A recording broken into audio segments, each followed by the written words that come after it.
ప్రార్థన చేసుకుంటాం. క్రీస్తు యేసునందు మమ్మల్ని అద్వితీయంగా ప్రేమించిన మా ప్రియపరలోక తండ్రి, ఈ ఉదయకాల సమయంలో మీ పిల్లలముగా మీ మాటలు ఆలోచించడానికి తండ్రి, ఈ బెంగళూరు పట్టణంలో అనేక మంది మీ పిల్లల మధ్యన మీరు మాకు ఇచ్చినటువంటి మీ గొప్ప ధన్యత కొరకు వందనాలు తండ్రి. దయగలిగిన మా దేవ, మీ వాక్యం ఎత్తబడుతుండగా జ్ఞానమును వివేకమును కలిగిన మంచి మనస్సును ప్రియులైనటువంటి మీ పిల్లలందరికీ అనుగ్రహించండి తండ్రి. మీ సత్యవాక్యమును సరిగా విభజించి ఉపదేశించుటకు గాను మీ సమయోచితమైన జ్ఞానమును, మరి ముఖ్యంగా మాలో ఉన్న మీ పరిశుద్ధాత్మని సహాయమును ప్రసాదించుకొని త్వరలో మా కొరకు రాని ఉన్న ప్రభువును ప్రియరక్షకుడైన క్రీస్తు యేసు వారి మహోన్నతమైన నామం పేరిట ఈ ప్రార్థన అడిగి వేడుకొంచున్నాం పరమ తండ్రి. ప్రియమైన దేవుని వాళ్ళరా, ప్రతి ఆదివారం దేవుని సంఘంగా కూడుకొని ఎన్నో మాటలు బైబిల్ అనే మహాజ్ఞాన గ్రంథంలో నుండి నేర్చుకుంటూ లోకంలో నుండి వేరైన వారిగా, లోకంలో నుండి వేరుపరచబడిన వారిగా, దేవుని పిల్లలుగా, దేవుని సన్నిధాన వర్తనులుగా, ఆయన సన్నిధిని వెదికేవారుగా క్రైస్తవ్యం ఉండాలన్నది దేవుని యొక్క ఆకాంక్ష. కానీ ఈరోజు అలాంటి క్రైస్తవ్యం సమాజంలో కనబడుతుందా అని మనం పరిశీలిస్తే అలాంటి క్రైస్తవ్యం సమాజంలో లేదు. అందరికీ దేవుడు ఉన్నాడు, మనకి దేవుడు ఉన్నాడు. అందరికీ దేవాలయాలు ఉన్నాయి, మనకి దేవాలయం ఉంది. అందరూ చర్చెస్కి వెళ్తున్నారు, మనం కూడా చర్చ్కి వెళ్తున్నాం. అంటే రొటీన్ లైఫ్కి అలవాటు పడిపోయారు. రివాజు అంటారు దీన్ని. అంటే రివాజుగా అందరూ వెళ్తున్నారు కాబట్టి మనము వెళ్ళాలి. అందరూ చర్చెస్కి వెళ్ళి దేవుణ్ణి ఆరాధిస్తున్నారు కాబట్టి మనము వెళ్ళి ఆరాధించాలి. ఏమండి, ఇలాంటి ఆలోచనల్లోనే ఎక్కువగా క్రైస్తవులు గడుపుతున్నారు తప్ప ఆయన సన్నిధిని వెదగాలని, ఆయన దగ్గర నేర్చుకోవాలని, ఆయనలో ఎదగాలని, ఆయనలో ఫలించాలని, ఆయన కొరకు జీవించాలని అనుకొని ఆయనను వెంబడించే వాళ్ళ సంఖ్య చాలా తక్కువ అని చెప్పాలి.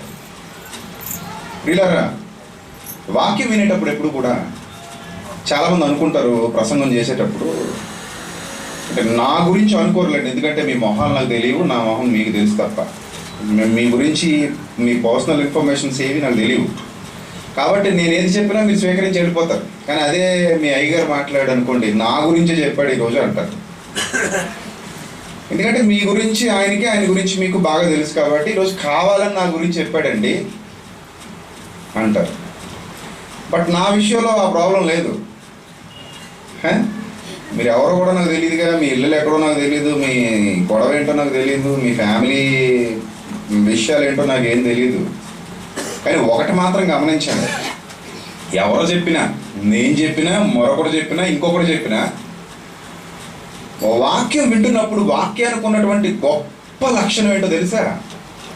మనం వింటున్నప్పుడు ఖచ్చితంగా మనల్ని పొడుస్తుంది. మనలో వాక్యానికి నచ్చనిది ఏదైనా ఉంటే మనల్ని ఖచ్చితంగా వాక్యం టార్గెట్ చేస్తుంది, మనల్ని పొడుస్తుంది, మనకి తగులుతుంది. అది వాక్యానికి ఉన్న లక్షణం. అది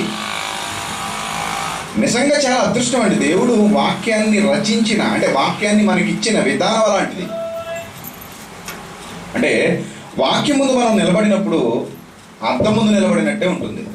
అద్దం ముందు నిలబడితే మనం కనబడతాం, మన ప్రతిబింబం కనబడుతుంది. వాక్యం ముందు నిలబడినప్పుడు కూడా మనమే కనబడతాం, అందులో మన ప్రతిబింబం కనబడుతుంది. అంత శక్తివంతమైనదే వాక్యం. అందుకే ఆ వాక్యాన్ని గురించి హెబ్రీ పత్రిక 4:12 ఏమన్నాడు మీ అందరికీ తెలిసిన మాటే. హెబ్రీ పత్రిక 4వ అధ్యాయము 12వ వచనం చూడండి ఏమనుందో. ఎందుకనగా దేవుని వాక్యము సజీవమై బలము గలదై రెండంచులు గల ఎటువంటి ఖడ్గము కంటెను వాడిగా ఉండి ప్రాణాత్మలను, కీళ్లను, మూలుగను విభజించునంత మట్టుకు దూరుచు హృదయము యొక్క తలంపులను, ఆలోచనలను శోధించుచున్నది. బాగా వినాలి. తలంపులు, ఆలోచనలు ఇవన్నీ కనబడేవి కావు. ఇక్కడ చాలా మెదళ్ళు ఉన్నాయి, బుర్రకాయలు, తలకాయలు. ఈ మెదళ్ళన్నీ కూడా పనిచేస్తున్నాయి ఇప్పుడు. నాది పనిచేస్తుంది, మీది పనిచేస్తుంది. ఇదేంటిది? సరే, మన మన మన హెడ్స్, మన మెదళ్ళన్నీ పనిచేస్తున్నాయి. ఎవరిలో ఏ ఆలోచన ఉందో ఎవరు తెలుసు? నాకు తెలుసా? మీకు మీ ఆలోచనలు ఏంటో? ఎక్కడే కూర్చుంటుంది బాడీ, ఎక్కడైనా ఆలోచించవచ్చు. బాడీ ఇక్కడే ఉండి ఎక్కడికైనా వెళ్ళి ఆలోచించవచ్చు కదా, ఏమండి? అందుకే దేవుడు అంటున్నాడు, ఈ ఆలోచనలన్నింటినీ పరిశోధించేదే వాక్యం. నా ఆలోచనలు నాకు తెలుసు. ఒక మనుష్యుని సంగతులు అతనిలో ఉన్న మనుష్యాత్మకే తప్ప మరి ఎవరికి తెలియవు. కొరింథీ పత్రిక. అలాగే నీ ఆలోచనలు నీకు తెలుసు, నా ఆలోచనలు నాకు తెలుసు. అసలు చిక్కంతా వచ్చింది ఎక్కడ తెలుసా? ఈ తలంపులు, ఆలోచనల దగ్గరేనండి. దీన్నే మనం మనస్సు అంటాం. మనస్సు అంటే కనబడేది కాదు, కనబడేవి కావండి ఇవన్నీ. శరీరం లోపల ఉండే ఆత్మకు సంబంధించిన అవయవాలు అనుకోండి, కాసేపు ఆత్మావయవాలు అనుకోండి. కనిపించినవి. మనసు అనేది కనిపించదు, కానీ దానితోనే ఉందండి ఈరోజు. ప్రపంచం అంతా దానితోనే ముడిపడి ఉంది. దేవుడైనా దానితోనే ముడిపడి ఉన్నాడు, దయ్యమైనా దానితోనే ముడిపడి ఉంది, మన బ్రతుకంతా దానితోనే ముడిపడి ఉంది. అందుకే స్టార్టింగ్ క్రైస్తవ యూనియన్ పిలిచినప్పుడు దేవుడు ఏమన్నాడో తెలుసా? చాలా ఇంపార్టెంట్ వర్డ్ అది, మనందరికీ బాగా తెలిసిన పదం. ఏంటా పదం చెప్పండి? చెప్పాలి. మారు. అది మీరు ఎంత వెనకబడి ఉన్నారంటే, మీరు చాలా వెనకబడి ఉన్నారు. షార్ప్గా ఉండాలి, కత్తుల్లాగా. అడగగానే టక్ టక్ మని చెప్తుండాలి. ఏం మనసు? మారు మనసు. అసలు క్రైస్తవుడికి ప్రారంభ పాఠమే అది. ప్రారంభ పాఠం ఏంటి? మారు మనసు. మారు మనసు ఏంటి? కనిపించినది. అంటే దేవుడు ఫస్ట్ ఏం కోరుతున్నాడు? మనసు మారాలి. మనసు మారాలని కోరిన తర్వాత మళ్ళీ ఆ మనసును వదిలేశాడా? మారిపోయింది మనసు. మనసు ఎంత చండాలమైనదో కొన్ని మాటలు మీకు ఇప్పుడు బైబిల్లో నుండి చూపిస్తానండి. దాని గురించి ఎక్కువ చెప్పాడు దేవుడు. ఆలోచనలు, తలంపులు ఇవన్నీ మనసుకు సంబంధించినవి. మన మనసు ఎటుపోతే మన ఆలోచనలు అటుపోయినట్టు. నా మనసు అంతా నీ మీదే ఉందంటాడు. ఎవరి మీద? నీ మీదే ఉందట. అంటే మనిషి ఏమో ఇక్కడ ఉంటున్నాడు, మనసు ఏమో అక్కడ ఉంటుందట. అందుకని నీ చుట్టూ తిరుగుతుంది. నా మనసు నీ చుట్టూనే తిరుగుతుందట. అంటే ఆ తలంపులు, ఆలోచనలు ఇప్పుడు ఆ అమ్మాయి మీద ఉన్నాయి, లేదా అబ్బాయి మీద ఉన్నాయి, లేదా డబ్బు మీద ఉన్నాయి, లేదా స్థలాల మీద ఉన్నాయి, పొలాల మీద ఉన్నాయి, ఆస్తుల మీద ఉన్నాయి, ఉద్యోగాల మీద ఉన్నాయి, వ్యాపారాల మీద ఉన్నాయి, లేదా లోక సంబంధమైన సుఖాల మీద ఉన్నాయి. అలా తిరుగుతుంది మనసు. ఇది చాలా ఇంపార్టెంట్. ఎప్పటి వరకు తెలుసా ఇది? నువ్వు మారు మనసు పొందేశానని అనుకుని భ్రమలోకి వెళ్ళిపోకూడదు. మనసు అనేది చాలా భయంకరమైందండి. అది ఎప్పుడు ఎలా ఎటు వెళ్ళిపోతుందో తెలీదు, ఎటు ఎలాగా లాక్కి వెళ్ళిపోతుందో తెలీదు. మనసు అనేది తెగిపోయిన గాలిపటం లాంటిది. గాలి ఎటేస్తే అటు వెళ్ళిపోద్ది. మారు మనస్సు అనేది దారం కట్టిన గాలిపటం లాంటిది. గమనించాలి. గాలిపటం అంటే తెలుసు కదా మీకు? ఏమో మరి కొత్త ఏరియాకి వచ్చాను కదా, నా భాష మీకు కొంచెం ఇబ్బందిగా ఉంటుందేమో నా భయం. గమనించాలి. గాలిపటం లాంటిదండి, తెగిపోయిన గాలిపటం, దారం తెగిపోయిన గాలిపటం. అది ఎటు కావాలంటే అటు పోద్ది. దానికి ఒక అడ్డు అదుపు అనేది లేదు. ఇటు గాలేస్తే ఇటు, అటు గాలేస్తే అటు. అదే దారం ఉన్న గాలిపటం మనం ఎటు తిప్పితే అటు తిరుగుతుంది. మనం ఎలా కావాలంటే అలా సెట్ చేసుకోవచ్చు. మనస్సు కూడా అలాంటిదే.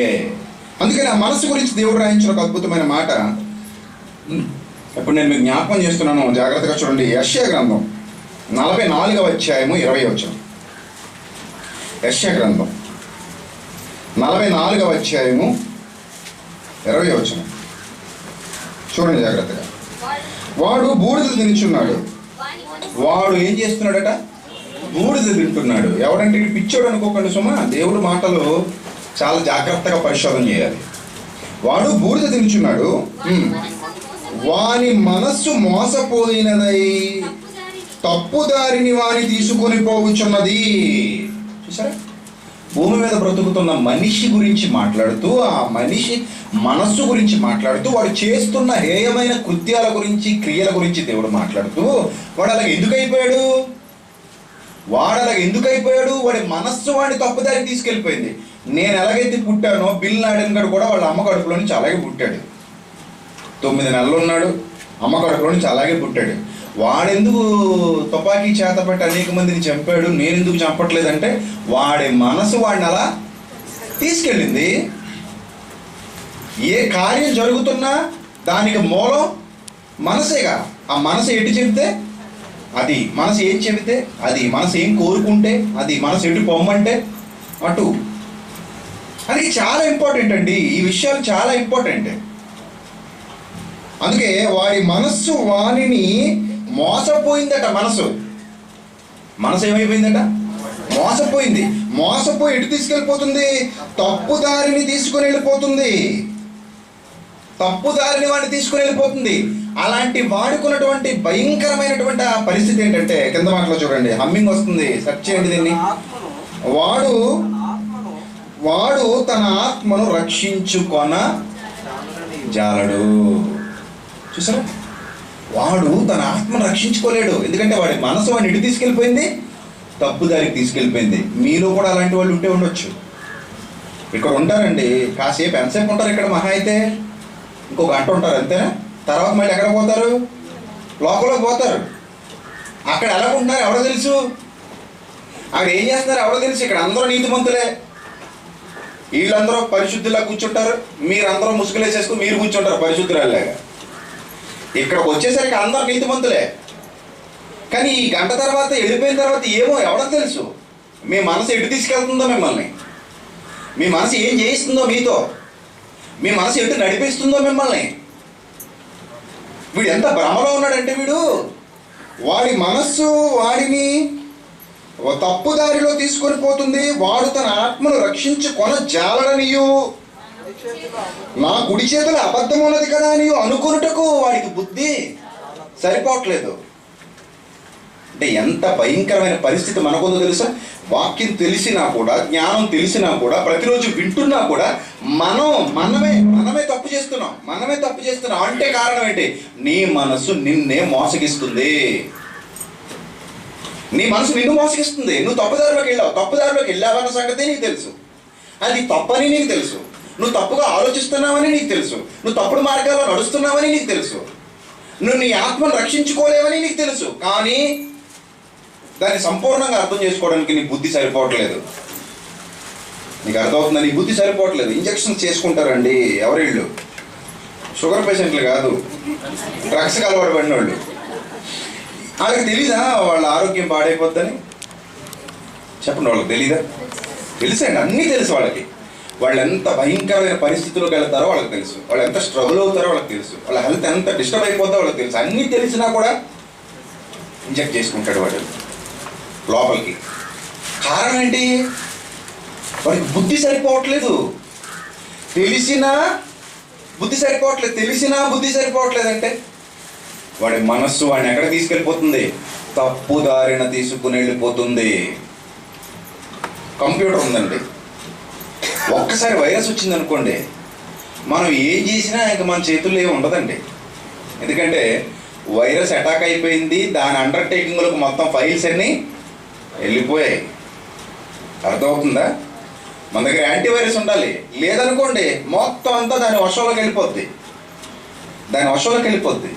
సేమ్ మన మనసు కూడా అంతేనండి. ఒక్కసారి కాసేపు అలా రిలాక్స్డ్గా కూర్చుని పరిశీలన చేసుకోండి, నా మనసు నన్ను ఎటు తీసుకెళ్తుంది అని. మొత్తం డేటా అంతా మీ మైండ్కి వచ్చేస్తుంది. ఇప్పుడు వాడి మనస్సు వాడిని తప్పుదారిని తీసుకుని వెళ్ళిపోతుంది. తప్పని తెలుసు, ఇవి తాత్కాలికమైన ఆనందాలని తెలుసు, ఇవి తాత్కాలికమైన సంతోషాలని తెలుసు, వీటిలో శాశ్వతమైన ఆనందం లేదని తెలుసు. నువ్వు చస్తావని కూడా నీకు తెలుసు. నువ్వు చావో ఇలాగ ఉండిపోతావా యుగాలు? లేదు, నీకు తెలుసు, అన్నీ తెలుసు. నువ్వు చచ్చిపోతావు నీకు తెలుసు, ఎక్కువ కాలం ఉండవని నీకు తెలుసు. ఎప్పుడు పోతావో నీకు డౌటే. ఈరోజు పోతావో తెలియదు, రేపు పోతావో తెలియదు. నేను యవనస్తురాలే కదా, 90 సంవత్సరాలు గ్యారెంటీ అని గాలి మాటలు చెప్పే అవకాశం కూడా మనకు లేదు. ఎప్పుడు పోతాం మనకేం తెలుసు, అన్నీ తెలుసు మనకి. అయినా భూమి మీద దేని గురించి? Standard life. దేని లైఫ్ అట? స్టాండర్డ్ లైఫ్ గురించి ఆలోచిస్తారు. సెటిల్ అయ్యాడండి. ఎక్కడ సెటిల్ అయ్యేది? సెటిల్మెంట్లు అనేవి ఇక్కడ ఏం లేవు. ఇక్కడ సెటిల్ అవ్వడం అనేది ఏమి ఉండదు. ఏమండి, ఇదంతా మన మనసు చేస్తున్న మాయాజాలం అండి. మన మనసు చేస్తున్న మాయాజాలం, అది మనకు తెలియాలి. మన మనసుకి దారం తెగిపోయింది. ఈరోజు ప్రపంచంలో చాలా మంది మనసుకు దారం తెగిపోయింది. వాడు ఎందుకు బతుకుతున్నాడో వాడికే తెలియదు, వాడు ఏం చేస్తున్నాడో వాడికే తెలియదు, వాడు తప్పు దారిని వెళ్ళిపోతున్నాడు. వాడి మనస్సు వాడిని ఏం చేసేసిందట? మోసగించేసింది. నా కుడి చేతులు అబద్ధం ఉన్నది కదా అని అనుకున్నట్టుకు వాడికి బుద్ధి సరిపోవట్లేదు. బుద్ధి సరిపోలేనంత భయంకరమైన పరిస్థితుల్లోకి వెళ్ళిపోయాడండి. అందుకే దేవుడు ఏమంటున్నాడు తెలుసా? ముఖ్యంగా చూడండి, క్రైస్తవులకు ఎంత చక్కటి మాటలు రాయించాడు. సామెతల గ్రంథం 16వ అధ్యాయము 32వ వచనం. సామెతల గ్రంథం 16వ అధ్యాయము 32వ వచనం చూడండి, ఏమనుంది అక్కడ? పరాక్రమశాలి కంటే దీర్ఘశాంతము గలవాడు శ్రేష్ఠుడు, పట్టణము పట్టుకొని వాని కంటే. చిన్న మాట అనుకుంటున్నారు ఇది? పట్టణం పట్టుకోవడం అంటే చిన్న మాట అనుకుంటున్నారా? బెంగళూరు పట్టణాన్ని పట్టుకోవాలి నేను ఒక్కడనే, అవుద్దా నా వల్ల? బెంగళూరు పట్టణాన్ని పట్టుకోవడం నా వల్ల అవుద్దా? బెంగళూరు పట్టణం వరకు ఎందుకు, ఈ చర్చిని పట్టుకోవడం నా వల్ల అవ్వదు, ఈ చర్చిలో ఉన్నోళ్ళని పట్టుకోవడం నా వల్ల అవుతుంది. మిమ్మల్ని అందరూ నేను ఎక్కడ పట్టుకోగలను? ఒక్కడిని పట్టుకుంటేనే వాడు ఎదిరించుకుని వెళ్తాడు ముందుకి. ఇద్దరిని పట్టుకుంటే ఈడో చేత్తో ఆడో చేత్తో తోసేస్తాడు. ముగ్గురిని పట్టుకుంటే వేలుతో గెంటేస్తాడు. మిమ్మల్ని అందరినీ పట్టుకుంటే ఉఫ్ అంటే పడిపోతాను. కాబట్టి మిమ్మల్ని పట్టుకోవడమే నాకు అసాధ్యం, అవునా కాదా? ఖచ్చితంగా మిమ్మల్ని పట్టుకోవడమే నాకు అసలు. నేను ఏమన్నా సంవత్సరం 300 నక్కలు పట్టుకుని కట్టాడానికి. మనోడంటే బలవంతుడు కాబట్టి 300 నక్కలు పట్టుకుని తోకలు కట్టేసి అడ్డించేసి వదిలేశాడు. మనకంత సీన్ లేదు.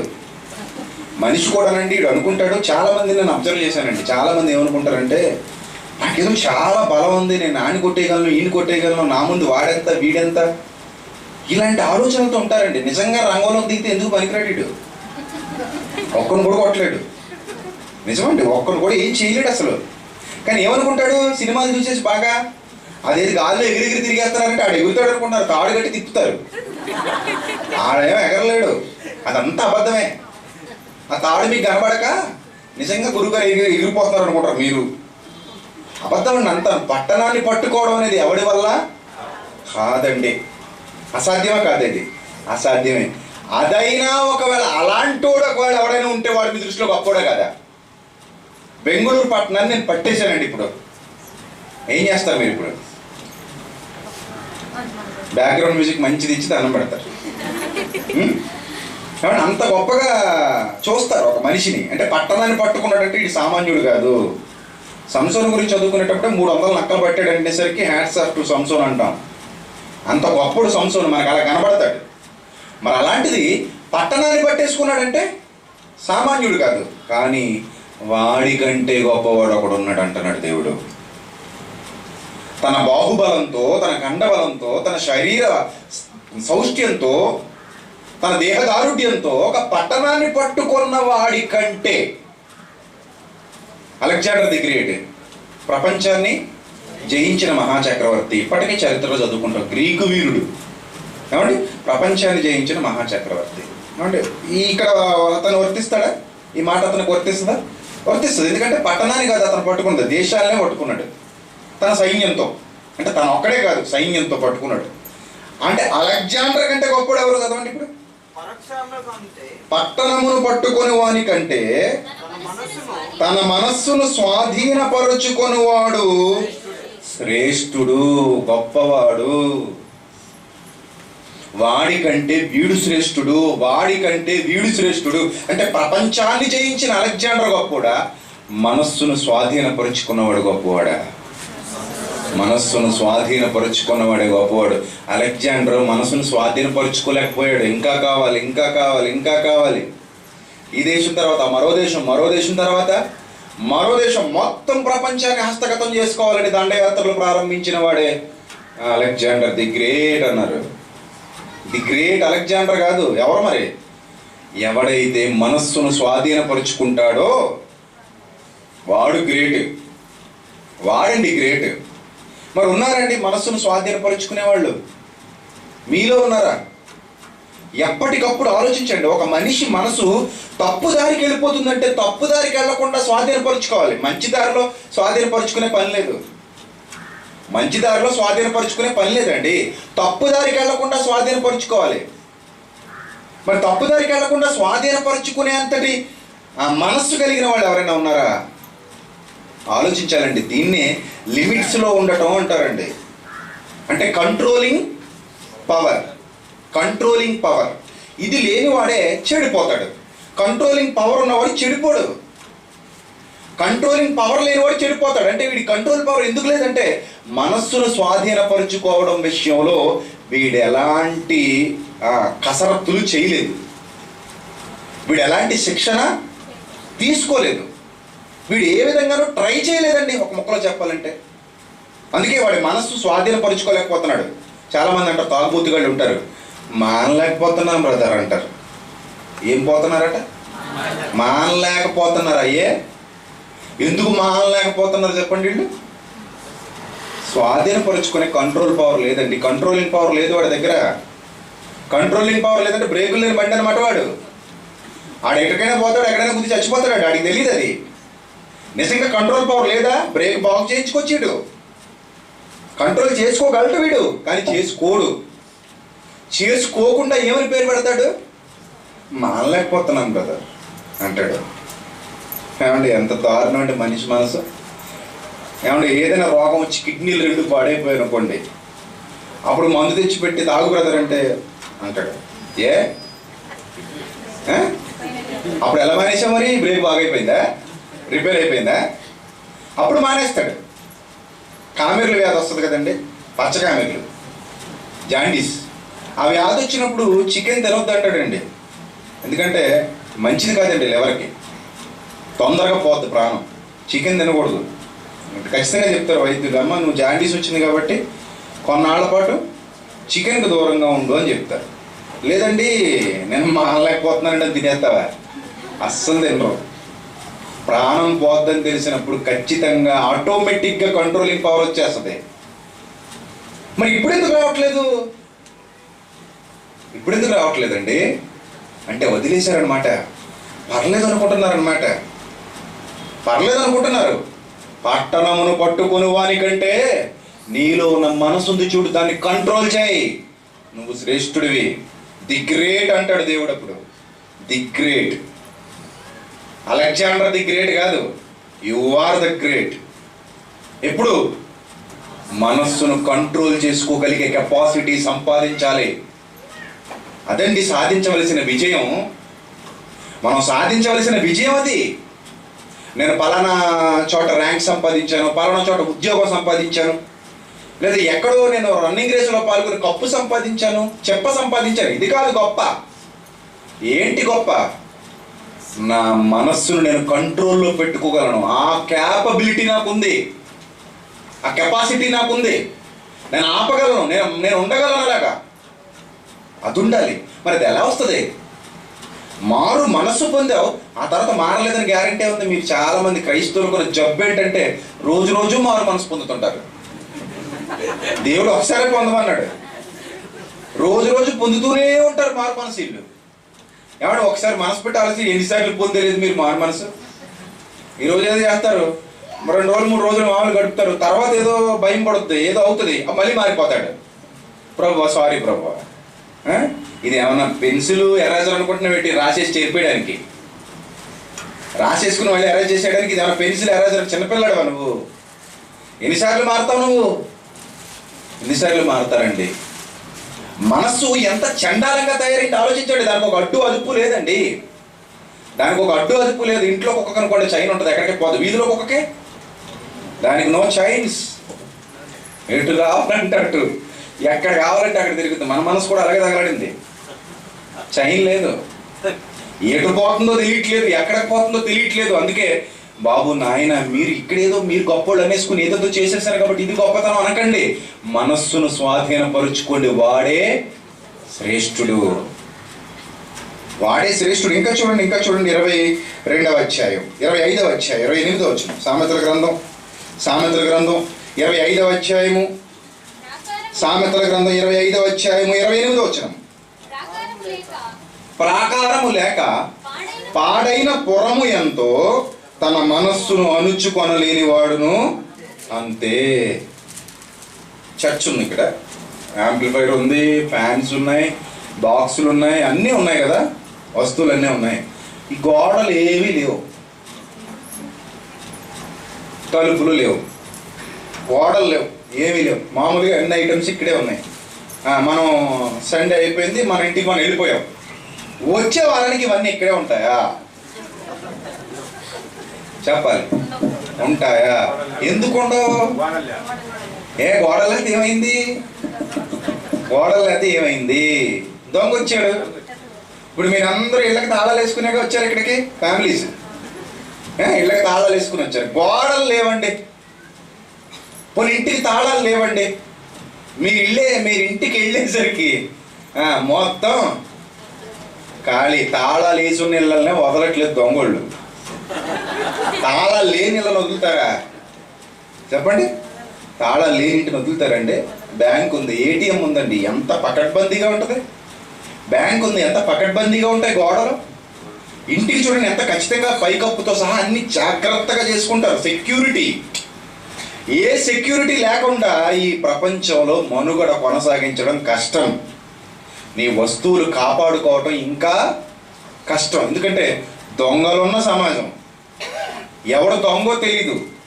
ఇంటి పక్క కూడా దొంగ కావచ్చు, ఇంట్లో వాళ్ళు దొంగలైపోతున్న రోజులు ఇవి. మరి కావాలంటే ఇలాంటి పరిస్థితుల్లో మనకి ఖచ్చితంగా ఏముండాలి? సెక్యూరిటీ ఉండాలి. ఇప్పుడు పట్టణము ప్రాకారము లేక పాడైపోయిన పురము అని ఎందుకంటున్నాడంటే, ఆ పూర్వకాలంలోనండి శత్రువులు దాడి చేయకుండా పట్టణాల చుట్టూ ఏం కట్టేవారు? ప్రాకారాలు కట్టేవారు. వరంగల్ మీ అందరికీ తెలిసే ఉంటుంది, మన ఆంధ్రాలో. వరంగల్ అంటే ఇప్పుడు తెలంగాణలో పోయిందిలేండి అది. ఆ వరంగల్లో ఊరుగల్లు కోట చుట్టూ పెద్ద ప్రాకారం ఇప్పుడు లేదు, పడిపోయింది. అంటే ఒక శత్రువు వాళ్ళ పట్టణాన్ని స్వాధీనపరుచుకోకుండా, వాళ్ళ పొరలోనికి జొరబడకుండా చుట్టూ ఏం కట్టేవారు? ఆయన బెస్ట్ ఎగ్జాంపుల్ చైనా వాళ్ళు, ఇప్పటికీ ఉంది కాబట్టి. చైనా వాళ్ళు చాలా కష్టపడి కట్టారండి. అది ప్రపంచ వింతలలో ఒక వింత. ఎందుకు కట్టిందా? వాళ్ళు ఎందుకు కట్టారు? వింతగా ఉండాలని కట్టుకున్నది కాదు అది. కాన్సెప్ట్ అదైతే కాదు. ఇప్పుడు మనం వింత అనుకుంటున్నాం కానీ ప్రపంచ వింతల్లో మన చైనా వాళ్ళు ఒక వింతగా ఉండాలని ఆ దేశస్తులు నిర్మించింది కాదు అది. ఎందుకు నిర్మించుకున్నారు? సెక్యూరిటీ. అసలు ఫస్ట్ ఆఫ్ ఆల్ దాన్ని నిర్మించడం వెనక ప్రధానమైన ఉద్దేశం ఏంటి? సెక్యూరిటీ. ఈ వాల్ నిర్మిస్తే మనకి ఏముంటుంది? సెక్యూరిటీ ఉంటుంది. ఎవడు పడితే వాడు లోపలికి ఎంటర్ అయిపోవడానికి అవకాశాలు ఉండవు. మన వస్తువులు కాపాడుకోవచ్చు, మన ప్రాణాలు కాపాడుకోవచ్చు, మన ఆస్తులు కాపాడుకోవచ్చు అన్న ఆలోచనతో కట్టబడినదే ప్రాకారము. అలాగే జైల్స్ ఉంటాయి, గోడలు చిన్నగా ఉంటాయి, ఏంటి పిట్టగోడల్లాగా. ఎంత ఉంటాయి? చాలా పెద్దగా ఉంటాయి. దొంగలు దాటి వెళ్ళిపోకుండా. అంటే ప్రాకారం యొక్క వాల్యూ ఏంటో మీకు అర్థమవుతుంది ఈ మాటలన్నిటినీ బట్టి. సెక్యూరిటీ. ఇందాక మనం మాట్లాడుకున్నాం కంప్యూటర్ గురించి. యాంటీవైరస్ సాఫ్ట్వేర్ ఉందనుకోండి, వైరస్ రావడానికి అవకాశాలు తక్కువగా ఉంటాయి. అదే సాఫ్ట్వేర్ లేకపోతే, యాంటీవైరస్ లేకపోతే కంప్యూటర్ అంతా ఏమైపోతుంది? ల్యాప్టాప్ అంతా ఏమైపోతుంది? కరెక్ట్ అయిపోద్ది. అంటే సెక్యూరిటీ. ఒక అమ్మాయి రోడ్డు మీద నడుచుకుంటూ వెళ్ళిపోతుంది, అన్నయ్య కానీ నాన్న కానీ తమ్ముడు కానీ నలుగురు ఉన్నారనుకోండి కూడా, ఓకే వాళ్ళు ఏమి చేయరు, మౌనంగా వెళ్ళిపోతారు. అది బాగా దిట్టంగా ఉన్నారనుకో, ఇద్దరు నలుగురు అస్సలు పట్టించుకోరు, మనకెందుకు లేని పక్క నుంచి పోతారు. అంటే సెక్యూరిటీ. అది ఎవ్వరు లేరండి, అమ్మాయి ఒంటరిగా వెళ్తుంది, ఎవ్వరు లేరు. ఇప్పుడు ఏంటి పరిస్థితి? ప్రతి ఒక్కడు ముసలుడు కూడా ఏరేస్తాడు. అంటే సెక్యూరిటీ లేదు. గమనించండి మీరు జాగ్రత్తగా.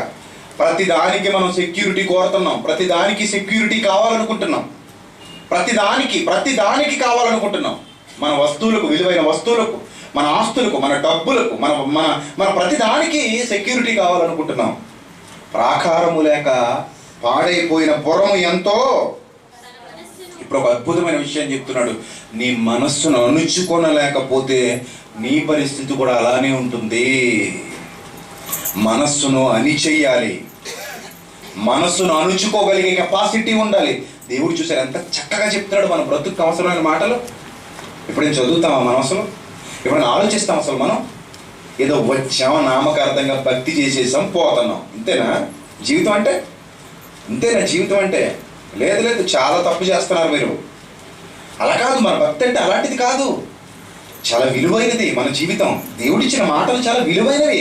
ఇందులో నుంచి వారం వారం ఎన్ని నేర్చుకోవచ్చండి.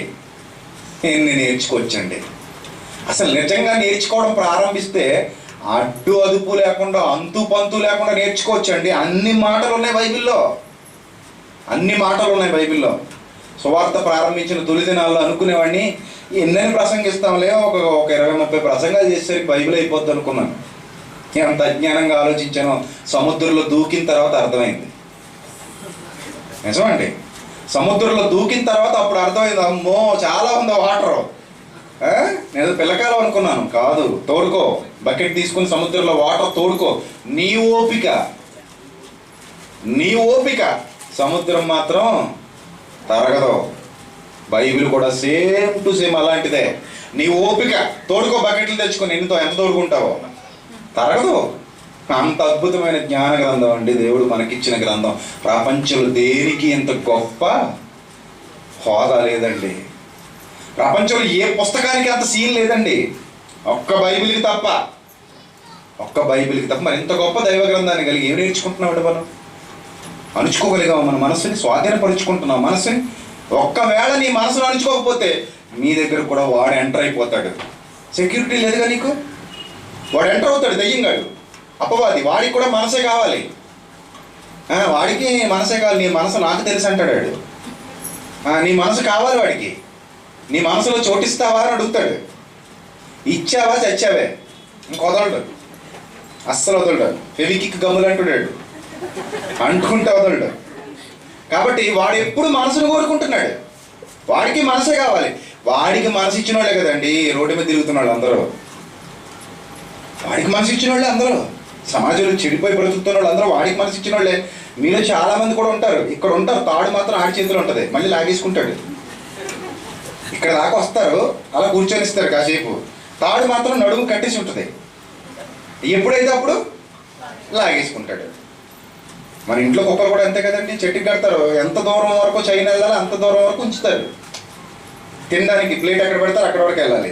అది ఎక్కడికైతే బాత్రూమ్కి వెళ్ళాలో అక్కడ వరకు వెళ్ళాలి. దానికి ఎక్కడైతే స్నానం చేయిస్తామో అక్కడ వరకు వెళ్ళాలి. అంటే చైన్ ఎక్కడ వరకు అందాలో అంత హైట్ చూసుకుంటారు, లెంత్ చూసుకుంటారు, అంతవరకు పెట్టుకుంటారు. అంత అయ్యింది అంతే. అది దాటి వెళ్ళలేదు. అది మనల్ని కూడా దయ్యం అలాగే చేసేస్తున్నాడు. నువ్వు దేవుల్లో ఉన్నావని నిన్ను భ్రమింపజేస్తూ తాడు వాడి చేతిలో పెట్టుకున్నాడు.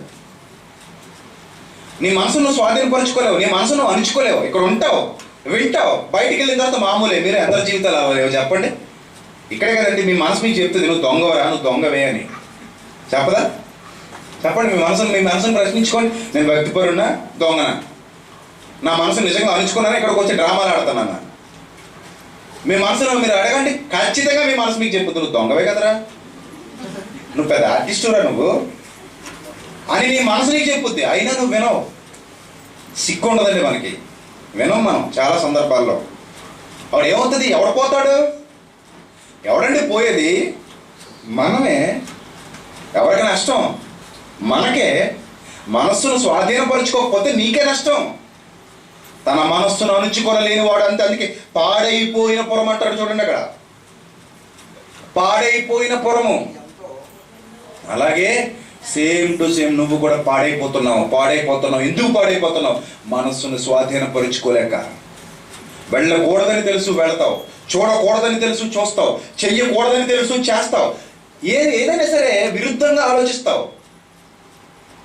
ఆ ఆలోచనకు ముందు, ఆ కార్యానికి ముందు కొంత సంఘర్షణ నీ హృదయంలో జరుగుతుంది. వెళ్ళాలా వద్దా, చెయ్యాలా వద్దా, మాట్లాడాలా వద్దా, ఆలోచించాలా వద్దా, ఇవన్నీ కొంత సంఘర్షణ నీ హృదయంలో జరుగుతుంది. ఆ సంఘర్షణ జరిగినా చెడుకే ఓటేస్తావు. జరిగినంతసేపు సంఘర్షణ జరుగుతుంది, చెడుకే ఓటేస్తావు. ఎందుకు అలా చెడుకు ఓటేస్తున్నావు అంటే నీ మనస్సును అణుచుకోగలిగే కెపాసిటీ నీ దగ్గర లేదు సంపూర్ణంగా. నీ మనస్సును అణుచుకోలేకపోతున్నావు, నీ మనస్సును స్వాధీనపరుచుకోలేకపోతున్నావు. ఇలా స్వాధీనపరుచుకోలేక చచ్చిన వాళ్ళే చాలా మంది మనకు సమాజంలో కనబడుతున్నారు. అంతెందుకండి, రోడ్డు మీద అతి వేగము ప్రమాదము. ఓ బైక్ ఉంది కదా, వెనకాల అమ్మాయి ఉంది కదా, ఓ రెచ్చిపోతాడు. యాక్సిలేటర్ చేతిలో ఉంది కదా అని తిప్పేస్తే అన్ని సందర్భాలను కుదరదు. ఒక 40-30 వరకు స్పీడ్ వరకు మన చేతిలో ఉంటుందండి బైకు. 60-70 దాటేవనుకో దాని చేతిలో నువ్వు ఉంటావు, నీ చేతిలో అది ఉండదు. 60-70-80 స్పీడ్ మీద వెళ్ళేవాడు బండిని కంట్రోల్ చేయలేడు, అసాధ్యం. ఎందుకంటే స్పీడ్ పెంచేశాడు వీడు. అంత స్పీడ్ పెంచేసావంటే నీ వల్ల అవుతుందా? దాన్ని ఆపగలవు? అసలు నువ్వు ఆపలేవు, కంట్రోల్ తప్పిపోయావు. కాబట్టి ఎదురుగా లారీ వస్తుంది, అదే మెల్లిగా వెళ్తే లారీ గుద్దేసి లారీ కింద దూరిపోతాడు. ఏంటి వెళ్ళడుగా, మెల్లిగా వెళ్ళట్లేదు వీడు, చాలా వేగంతో వెళ్తున్నాడు. చేతులు యాక్సిలేటర్ ఉంది కదా అని తిప్పేస్తే వెళ్ళిపోతావు, గుద్దేస్తావు, దాని కింద వెళ్ళిపోతావు, చచ్చిపోతావు. అంటే అణుచుకోలేకపోతున్నావు నువ్వు. ఎందుకు అణుచుకోలేకపోతున్నావు? ఏంటి గొప్ప ఏంటి? ఎందుకంత గొప్ప? ఎందుకు వెళ్ళిపోవాలి అలాగే? ఎందుకలా నియంత్రణ కోల్పోవాలి? ఎందుకలా నియంత్రణ కోల్పోవాలి? ఈరోజు సమాజంలో చాలా మంది నియంత్రణ కోల్పోతున్నారు. మీలో చాలా మంది నియంత్రణ కోల్పోతున్నారు. నియంత్రణ కోల్పోతే ఎన్ని సంవత్సరాలు మీరు చర్చకు వచ్చిన పరలోకి వెళ్ళరు, మీరు వేస్ట్. నిజమేనండి, ఖచ్చితంగా చెప్తున్నాను నేను. ఎన్ని సంవత్సరాలు ఏది ఇక్కడ మేము వీళ్ళ సంఘం కాదు కదండి ఇక్కడికి వచ్చేలా మాట్లాడుతున్నారు అనుకుంటారు మీరు. లైవ్లో వినండి, ఎక్కడైనా ఇలాగే మాట్లాడతాను నేను.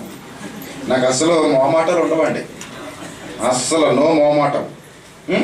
ఎక్కడైనా ఇంతే. మా చర్చి కూడా ఇలాగే ఉంటుంది, ఇలాగే మాట్లాడతాను. వచ్చినోడు వస్తాడు, పోయినోడు పోతాడు, నాకు అనవసరం. చెప్పాల్సింది మాత్రం చెప్పాలంతే, చెప్పాలంతే. మీరు పరలోకానికి ఇదే పరిస్థితిలో ఉంటే కనుక పరలోకానికి మీరు వెళ్ళనుగాక వెళ్ళరు. మరి ఎప్పుడు మనం పరలోకానికి వెళ్ళేది? కంట్రోల్, గమ్యానికి వెళ్ళాలండి, గమ్యానికి వెళ్ళాలి. నేను ఇప్పుడు కారులో వచ్చాం, కారులో మళ్ళీ ఇంటికి వెళ్ళాలి. డ్రైవింగ్ స్టీఫెన్ తమ్ముడిది అనుకుందాం కాసేపు. నన్ను ఇంటికి క్షేమంగా చేర్చాలి తమ్ముడు అంటే ఎలా డ్రైవ్ చేయాలి బండి? బండి తన కంట్రోల్లో ఉంటే, కారు తన కంట్రోల్లో ఉంటే తమ్ముడు నన్ను క్షేమంగా ఇంటికి చేరుస్తాడు. యాక్సిలేటర్ ఉంది కదా అని తొక్కేసాడండి, అసలు పెట్రోల్ బండి సర్రమని అవుతుంది. యాక్సిలేటర్ ఉంది కదా తొక్కేసాడు, స్టీరింగ్ ఉంది అలా వెళ్ళిపోతుంది మామూలుగా, బ్రేక్ మీద కాలు లేదు. ఏమవుతావు అప్పుడు? చెప్పండి, ఏమవుతుంది చెప్పండి. అంతే, జెండాపై కెప్రాజు, ఎక్కడ పోతుందో తెలియదు, ఏమవుతుందో తెలియదు. ఎందుకు అలాగ అయిపోయాం? కంట్రోల్ లేదండి.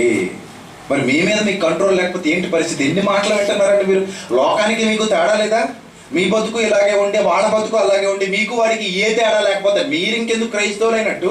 మీరేంటి పొందింది మారు మనస్సు, మీరేంటి ప్రత్యేకింపబడిన వారు, మీరేంటి మూర్ఖులకి ఈ తరం వరకు వేరైంది, మూర్ఖులకి ఈ తరం వరకు వేరే రక్షణలోకి వచ్చాము మనం. వాడి బతుకు అలాగే ఉంది, నీ బతుకు అలాగే ఉంది. వాడు చేసే కార్యాలు, నీవు నీ కార్యాలు సేమ్ టు సేమ్, టిట్టో, తేడా లేదు. నువ్వేమో దేవుణ్ణి నమ్ముకున్నాను అంటావు, వాడేమో దెయ్యాన్ని నమ్ముకున్నాను అంటాడు, అంతే తేడా.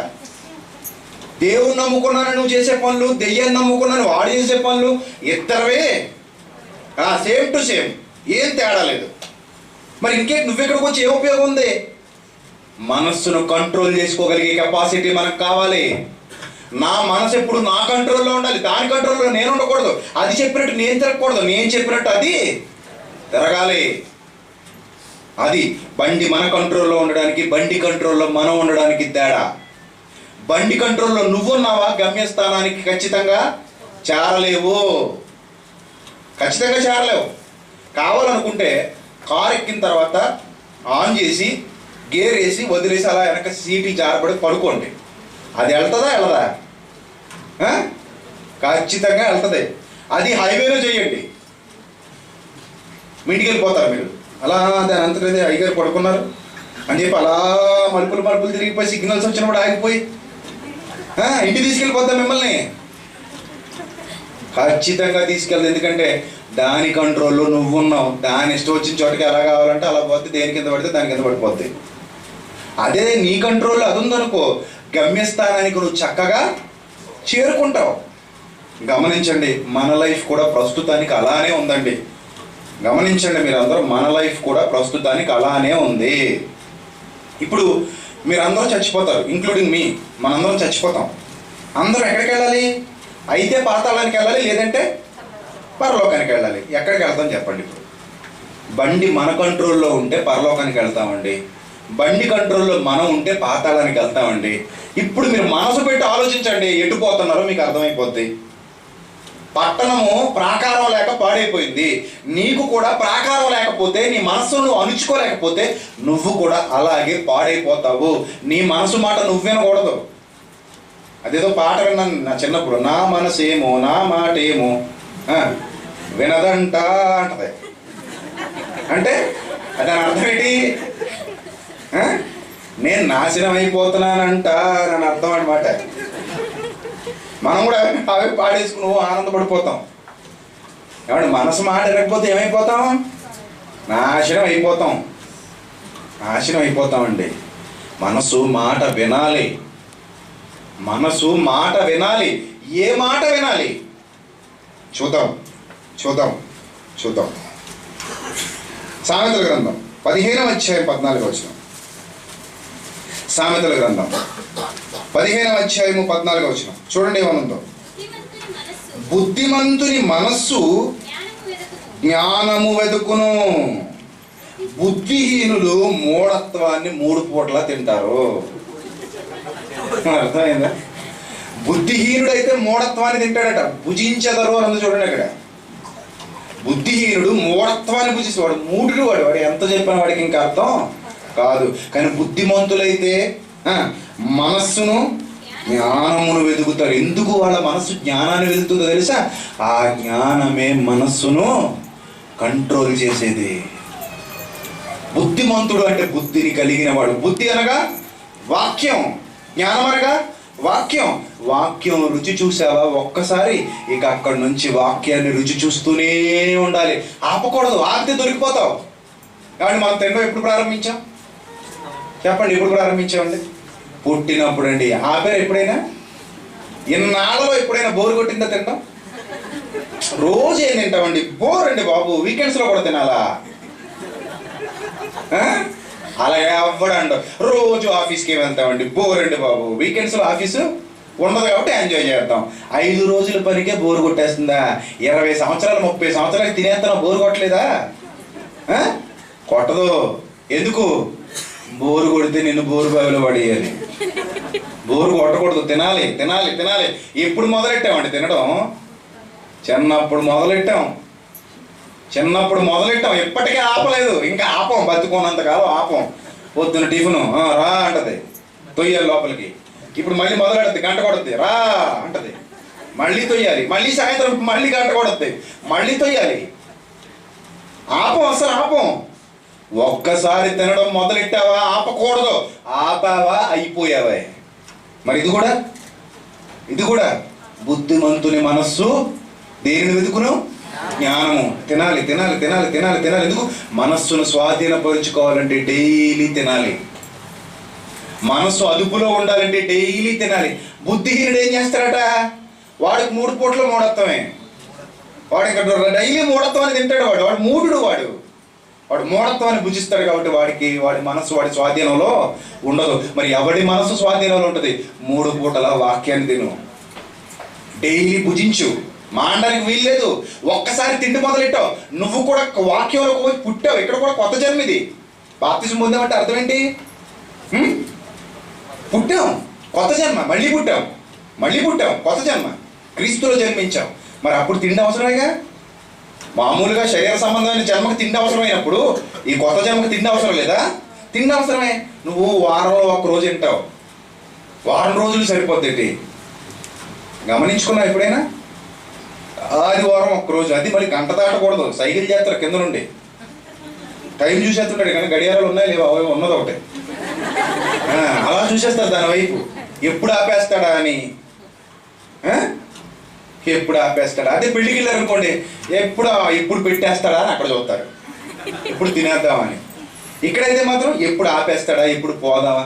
వారం రోజులకి గంట వాకి సరిపోద్దా నీకు? ఎవడు చెప్పాడు? వారం రోజులకి గంట వాకి సరిపోద్దా? ఒక పని చేద్దాం, వాక్యం ఉన్న రోజునే అన్నం తిందాం. ఆ రూల్ పెట్టుకుందాం. అప్పుడు ఎంతకాలం వాక్యం పని చేస్తుందో అది చెప్తుంది. వాక్యం విన్న రోజునే భోజనం చేయండి ఆదివారం. మిగిలిన రోజులన్నీ భోజనం, టిఫిన్, లంచ్, డిన్నర్ మొత్తం మానేయండి, నీళ్ళతో సహా. చచ్చూరుకుంటారు. వచ్చే ఆదివారం ఇక్కడికి రారు. అది షుగర్ బీపీ ఉన్న వాళ్ళు అయితే సాయంత్రానికే పోతారు.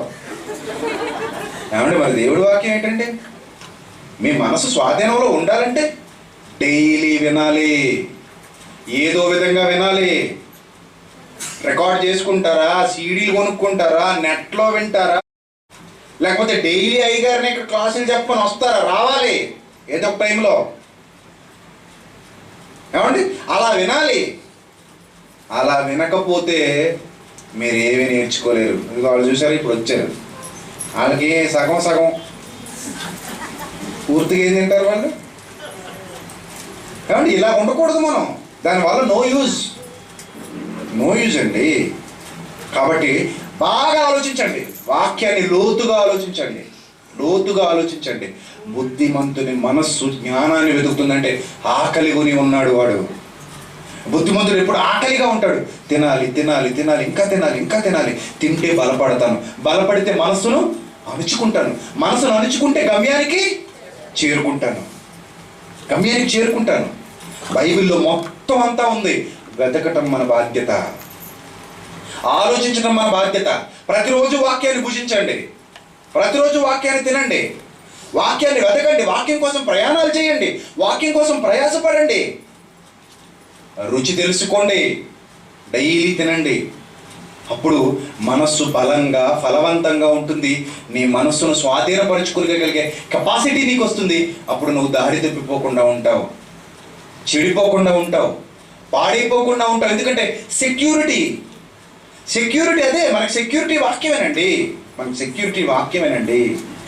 ఆ వాక్యాన్ని ఎంత భుజిస్తే అంత మంచిది ప్రియులారా, అంత మంచిది. కాబట్టి ఒక్కసారి మిమ్మల్ని మీరు పరిశీలన చేసుకోండి.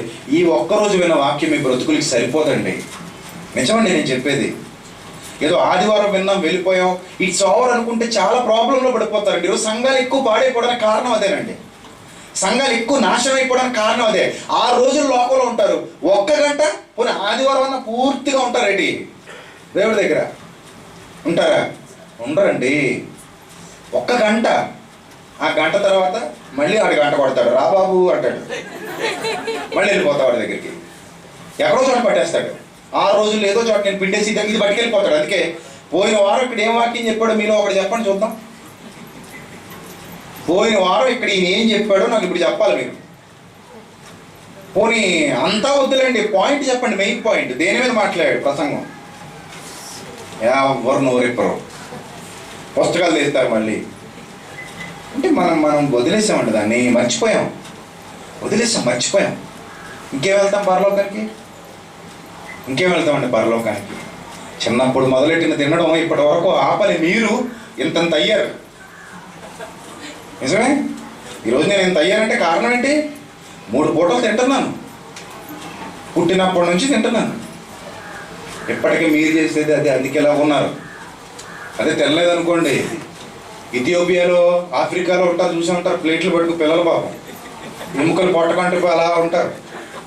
అలా ఉండి చచ్చిపోయేవాళ్ళం మనం కూడా. వాక్యం లేకపోతే మీరు అలాగే మరణిస్తారు.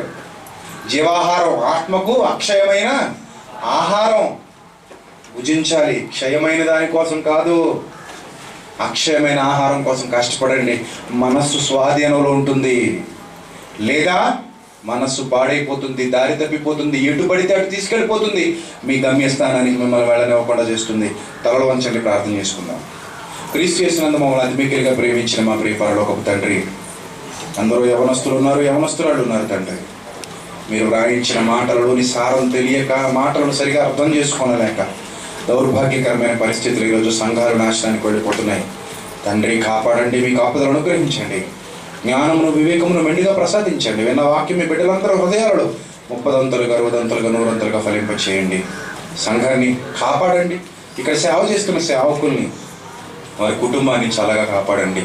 మీ పిల్లలు మీరు ఎదిగి అభివృద్ధి చెందగలిగే ధన్యత ప్రసాదించమని త్వరలో మా కొరకు రానియున్న ప్రభువును ప్రియరక్షకుడైన క్రీస్తు యేసు వారి మహోన్నతమైన నామం పేరిట ఈ ప్రార్థనని వేడుకొనిచున్నాం పరమ తండ్రి. ఆమేన్.